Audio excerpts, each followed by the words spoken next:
Ils acclament Jean-Paul II quand moi je viens leur parler de Jésus.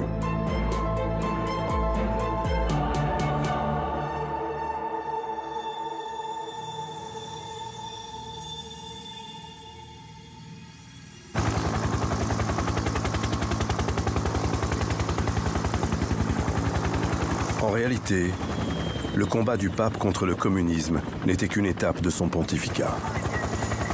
Il est temps pour lui de restaurer l'influence de l'Église dans le reste du monde, quitte à sacrifier son image moderne sur l'autel de ses convictions.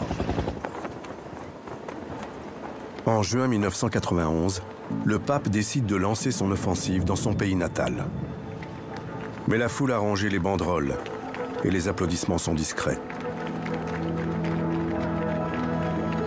La Pologne est devenue une démocratie pluraliste et l'Église, autrefois ciment national, une force politique comme les autres.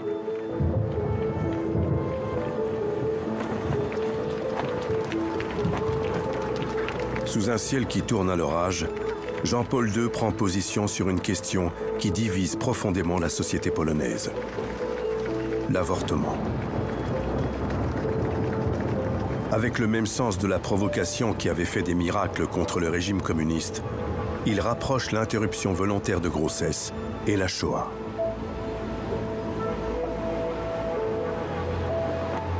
Tego cmentarzyska ofiar ludzkiego okrucieństwa w naszym stuleciu dołącza się inny jeszcze wielki cmentarz.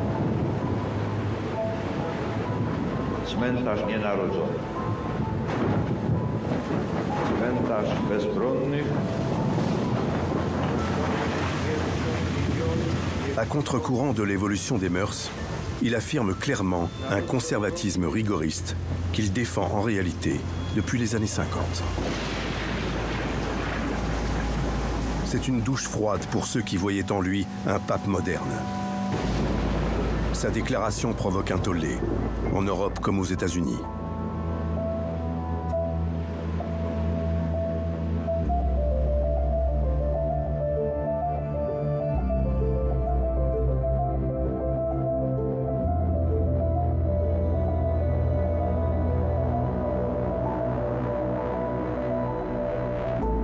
Comme Heinz Galinski en Allemagne, les représentants des communautés juives s'indignent.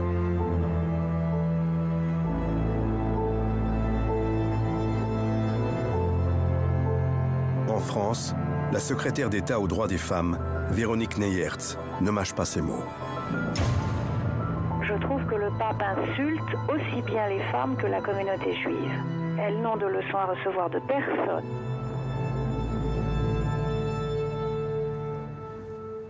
Mais la levée de bouclier n'entame pas sa détermination. Pour faire prévaloir ses convictions, il fait pression, y compris au niveau international. Il convoque au Vatican Nafis Sadik. La gynécologue pakistanaise organise la conférence mondiale pour la population. Au programme de ce temps fort de l'année de la famille, décrété par l'ONU, figure notamment la contraception et l'avortement. Le pape ouvre les hostilités. Pour une année de la famille, je crois, madame, que c'est plutôt l'année de sa désintégration. Nafis Sadik lui tient tête. 200 000 femmes meurent chaque année en avortant toutes seules. Jean-Paul II. Mais l'enjeu véritable, c'est l'avenir de l'humanité. La pression papale s'exerce en pure perte. Le programme d'action issu de la conférence ne condamne pas l'avortement. You have produced a document you can be proud of, and I wish you the greatest success in its implementation.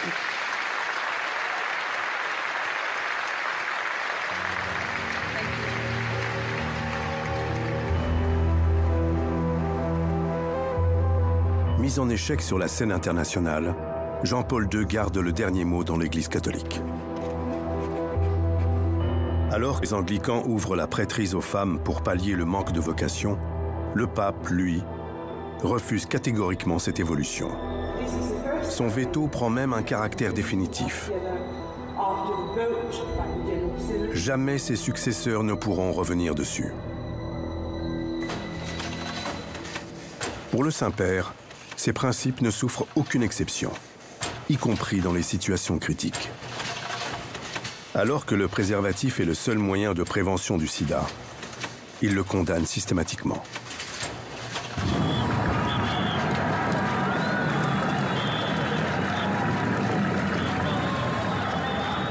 En 1993, à Kampala, la capitale ougandaise, où 25% des habitants sont séropositifs, le Saint-Père déclare « La chasteté est l'unique façon sûre et vertueuse de mettre fin à la plaie tragique du sida. »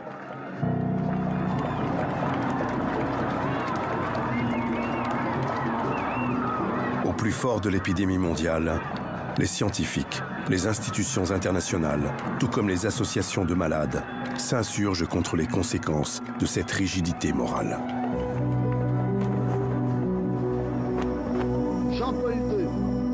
À la tribune du Parlement européen, le docteur Léon Schwarzenberg s'écrie « Ces déclarations sont irresponsables et rendent celui qui en est l'auteur coupable de non-assistance à personne en danger. »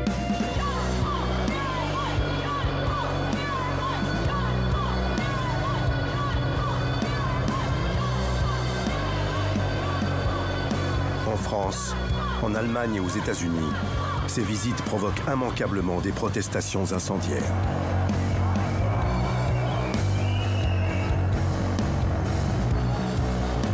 The message for him is to keep his religion and watch out for his own soul.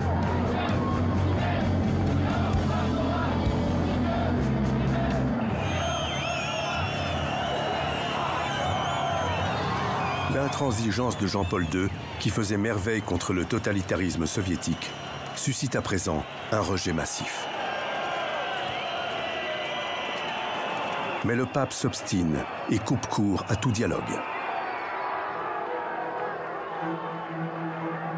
Ainsi, en France, où la pratique religieuse est déjà la plus faible d'Europe de l'Ouest, il révoque Monseigneur Gaillot. Surnommé l'évêque rouge pour son engagement en faveur des sans-papiers et des droits des homosexuels, il est régulièrement rappelé à l'ordre par sa hiérarchie, agacée par ses sorties médiatiques.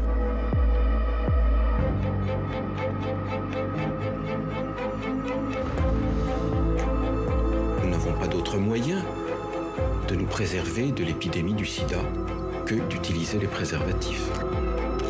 En 1995, lassé de n'être jamais obéi, Jean-Paul II révoque l'évêque rebelle pour le nommer à Parthénia, un diocèse disparu depuis le VIe siècle. Autant dire, nulle part.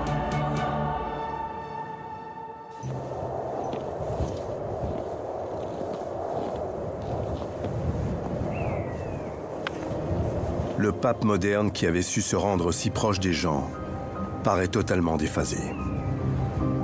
Sa volonté de renforcer l'influence de l'Église s'inscrit à contre-courant de l'évolution des sociétés.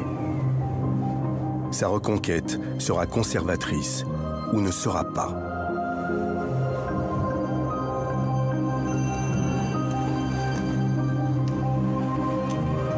Il compte sur des mouvements nouveaux, aussi conservateurs que lui, comme le renouveau charismatique. Cette mouvance attire de nombreux fidèles en prônant le dialogue direct avec Dieu. Pour le Saint-Père, la relève du catholicisme est entre leurs mains. Et ils se tiennent prêts à répondre à son appel.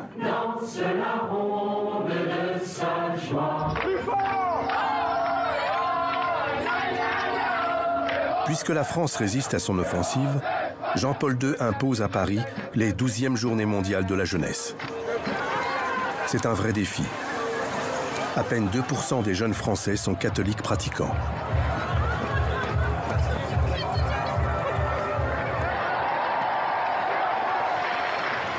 Le 24 août 1997, sur l'hippodrome de Longchamp, là même où les Rolling Stones ont triomphé, le Saint-Père reçoit l'ovation d'1 million de jeunes venus du monde entier.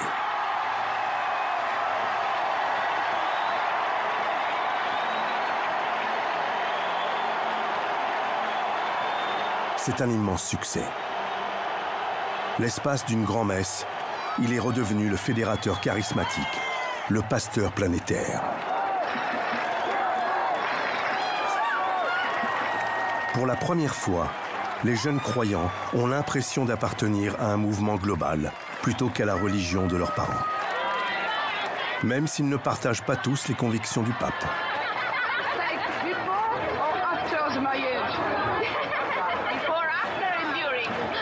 La sexualité, la morale, quand on est jeune, on ne peut pas être trop d'accord avec ce qu'il dit. Comment on peut rire de tout? On peut même rire du pape. Oui, surtout du pape.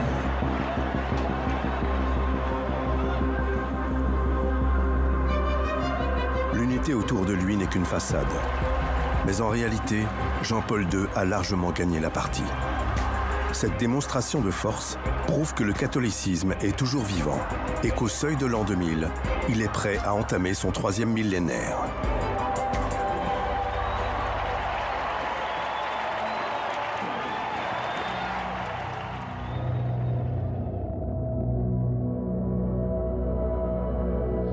Mais auparavant, le pape veut solder le passé criminel de l'Église, les persécutions et les erreurs dont elle s'est rendue coupable. En mars 2000, sa visite à Jérusalem est le point d'orgue de cette repentance. Jean-Paul II rend sobrement hommage aux victimes de la Shoah, loin de ses provocations sur l'avortement. Puis il demande solennellement pardon pour les crimes commis par l'Église contre les Juifs, devant le mur des lamentations, le lieu le plus sacré du judaïsme.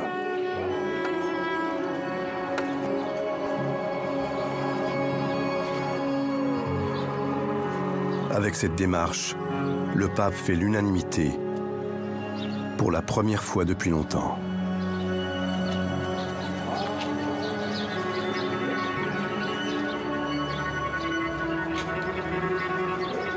Mais la maladie de Parkinson ronge celui qu'on surnommait l'athlète de Dieu.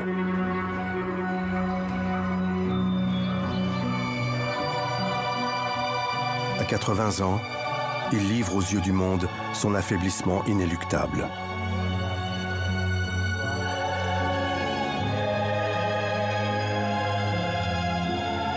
Les dernières années de sa vie seront un chemin de croix revendiqué.